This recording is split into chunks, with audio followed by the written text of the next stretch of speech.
নমস্কার, the news কাউন্টার.এসে আপনাদের সকলকে স্বাগত। আপনাদের সঙ্গে আমি সুমিত চৌধুরী। আমরা আরও একটা পয়লা মে পেরিয়ে এলাম। এই পয়লা মে গোটা দুনিয়া জুড়ে শিকাগোর হেমার্কেটের সংগ্রামী শ্রমিকদের যারা উত্তরসূরি তাদের কাছে অন্য তাৎপর্য নিয়ে এসেছে। তার কারণ হচ্ছে একটাই, পুঁজির সংকট এবং পুঁজির আক্রমণ যতটা বেড়েছে, বিভিন্ন দেশে দেশে শ্রমিকদের বাস্তব প্রতিরোধ তত সামনে এসেছে। পয়লা মে, এবারের পয়লা মে জার্মানিতে, ফ্রান্সে, ইউরোপের বিভিন্ন দেশে শ্রমিকরা সরাসরি সংঘর্ষে জড়িয়েছে রাষ্ট্রীয় বাহিনীর সঙ্গে।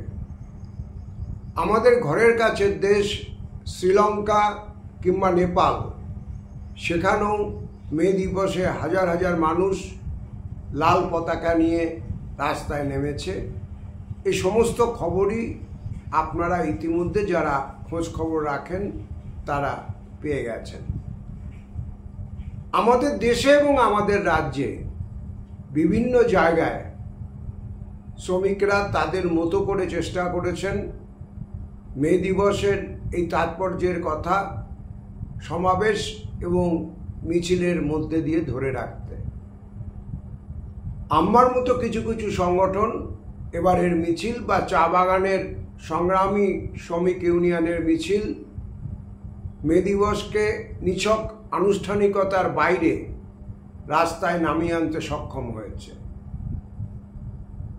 এর পাশাপাশি 10টি কেন্দ্রীয় ট্রেড ইউনিয়ন আমাদের দেশের চালু থাকা যাবতীয় শ্রম আইন বাতিল করে নতুন করে যে শ্রম কোড চালু হয়েছে, যাতে শ্রমজীবী জনতার অধিকার লুণ্ঠিত হয়েছে, তার বিরুদ্ধে আগামী 20 মে যে ভারত জোড়া ধর্মঘট, তার সমর্থনে প্রচার চালিয়েছে। এবং আমার কাছে যা খবর, 10টি কেন্দ্রীয় ট্রেড ইউনিয়নের বাইরেও বিভিন্ন সংগ্রামী ট্রেড ইউনিয়ন তারা আগামী 20 মের এই ধর্মঘটকে সমর্থন জানাতে চলেছে। আমি আপনাদের সঙ্গে আজকের বুলেটিনে এই মে দিবসকে মাথায় রেখে অন্য একটি শ্রমিক সমস্যার বা অন্য একটি বর্গের শ্রমিকদের সমস্যার কথা মনে করাতে চাইব। আমাদের দেশের বিভিন্ন প্রান্তে, বিশেষ করে ওড়িশা, গুজরাট এবং উত্তরপ্রদেশে, এর বাইরেও আরও 4টি রাজ্যে বাঙালি শ্রমিক, বিশেষ করে যাদের নামে আরবি ভাষার গন্ধ রয়েছে, মুসলমান বাংলাভাষী শ্রমিক হিসেবে যারা চিহ্নিত হচ্ছেন, তাদেরকে সামগ্রিকভাবে বাংলাদেশি হিসেবে চিহ্নিত করবার একটা রাষ্ট্রীয় প্রচেষ্টা চলছে। স্থানীয় রাজনৈতিক সামাজিক স্তরে এই প্রবণতাটা অতীতেও প্রকট ছিল। কখনো সেই প্রবণতা বেড়েছে, কখনো কমেছে। আমরা আসাম আন্দোলনের তুঙ্গ মুহূর্তের দিনগুলোতে দেখেছি, যখন ওদের বিদেশি বিতরণ ছিল, তাদের স্লোগানই ছিল আলি কুলি বাঙালি কোথা হতে আহিলি। এখানে কুলি বলতে এখানকার যে সাঁওতাল বা বিভিন্ন জায়গা থেকে চা বাগানের জন্য নিয়ে যাওয়া হয়েছিল, আলি বলতে অভিবাসী মুসলমান, এবং বাঙালি বলতে বাঙালি। আপনারা বুঝতেই পারছেন। কিন্তু ঠিক এই মুহূর্তে বর্তমান যে আবহাওয়া, তাতে আমরা যেটা খেয়াল করছি, সেখানে বেছে বেছে এই মুসলিম বাঙালি পরিযায়ী শ্রমিকরা আক্রমণের শিকার হচ্ছেন,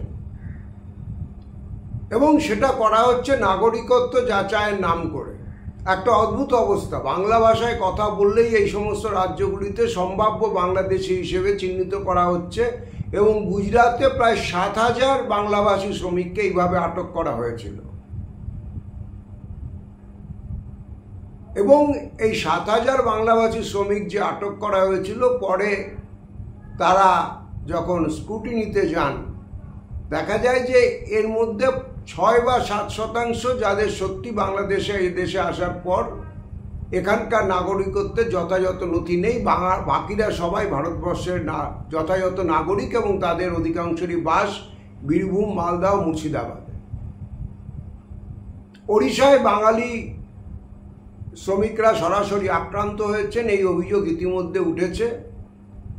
জাতীয় স্তরে জাতীয় দল এ ব্যাপারে কুলুপ এঁটে থাকলেও মুখে অধীর চৌধুরী, লোকসভার প্রাক্তন বিরোধী দলনেতা, কংগ্রেস নেতা, তিনি অবস্থার গুরুত্ব বিবেচনা করে, সম্ভবত তিনি যেহেতু মুর্শিদাবাদের প্রতিনিধিত্ব করেন, ওখানকার ভূমিপুত্র, এবং যে পরিযায়ী শ্রমিকরা এই সমস্যায় পড়ছেন তাদের মধ্যে মালদা এবং মুর্শিদাবাদের শ্রমিকরা একটা বড় সংখ্যায় রয়েছে। তারপরে নদিয়া, বীরভূম এরা তো রয়েইছেন। অধীর চৌধুরী ওড়িশা এবং গুজরাটের মুখ্যমন্ত্রীকে চিঠি লিখেছেন এই সমস্যা সম্পর্কে অবিলম্বে দৃষ্টি দেওয়ার ব্যাপারে। কিন্তু বাকি জাতীয় স্তরের যে সমস্ত রাজনৈতিক দল আছে তারা এই সমস্যাটাকে এখন অবধি কোনো সমস্যা বললে গণ্য করবার মতো সময় ও সুযোগ করে উঠতে পারেননি। এটা অত্যন্ত পরিতাপের ব্যাপার।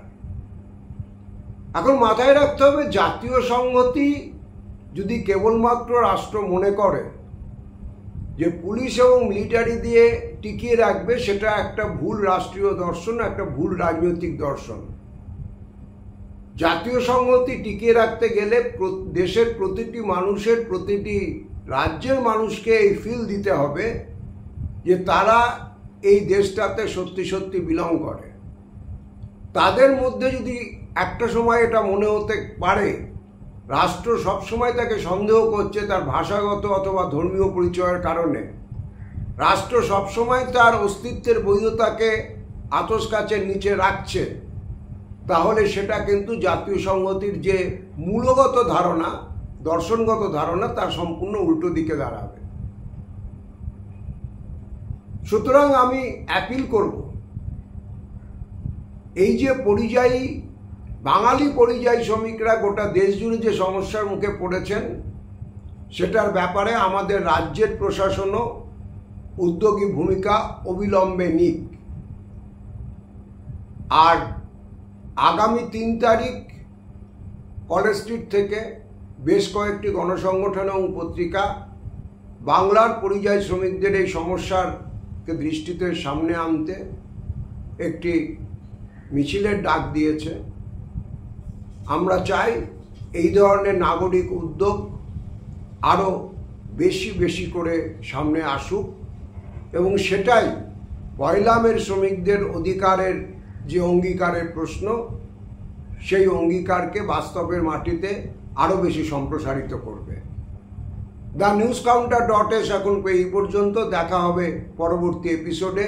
আপনারা চাইলে আমাদের এই চ্যানেলটি সাবস্ক্রাইব করতে পারেন, চাইলে আমাদের বক্তব্য শেয়ার করতে পারেন। সকলে ভালো থাকবেন।